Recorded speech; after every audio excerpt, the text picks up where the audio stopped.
अस्सलाम वालेकुम वरहमतुल्लाहि वबरकातुहू। फरहत हाशमी बोल रही हूँ। कैसे हैं आप लोग? इस हफ्ते आपसे एक वाकया शेयर करना चाहूंगी जो एक बेवा खातून ने मुझे लिखा। वो कहती है कि मैं अपने माजूर भाई के साथ रहती हूँ। उनके साथ एक अजीबो गरीब वाकया पेश आया। वो ये कि उन्होंने कुछ जेवर किसी महफूज मकाम पे रखा हुआ था, तो उसमें से कोई चीज चोरी हो गई। तो उन्होंने जगह बदल दी, दोबारा फिर चोरी हो गया। तो इस पर उन्होंने लिखा कि इसकी क्या वजह हो सकती, क्योंकि अगर वो जेवर कोई चोर उठाता तो वो उसमें से सिर्फ एक चीज ना उठाता। तो आपका क्या ख्याल है कि क्या वजह हो सकती है? मुझे इस पर बुखारी की वो हदीस याद आई जो आयतुल कुर्सी के बारे में हजरत अबू हुरैरा रजी अल्लाह ताला अन्हु बयान करते हैं कि एक दफा अल्लाह के रसूल सल्लल्लाहु अलैहि वसल्लम ने उनको सदका फितर के काम पर मुकर्रर किया। तो देखा कि रात के वक्त कोई शख्स आया और लब भर भर कर उसमें से चोरी करने लगा। तो उन्होंने उसको पकड़ लिया।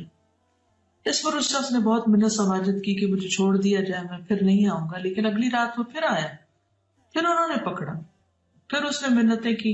तो हजरत अबू हुरैरा ने उसे छोड़ दिया, लेकिन उसे कहा कि अगर इसके बाद तुम फिर आए तो मैं तुम्हारी शिकायत हुजूर सल्लल्लाहु अलैहि वसल्लम से करूंगा। तीसरे दिन चोर फिर वापस आ गया, फिर उन्होंने पकड़ा।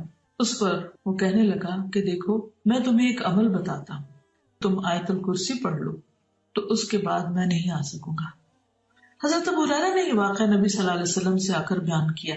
तो आपने फरमाया, था वो झूठा लेकिन बात उसने सच कही, वो शैतान था।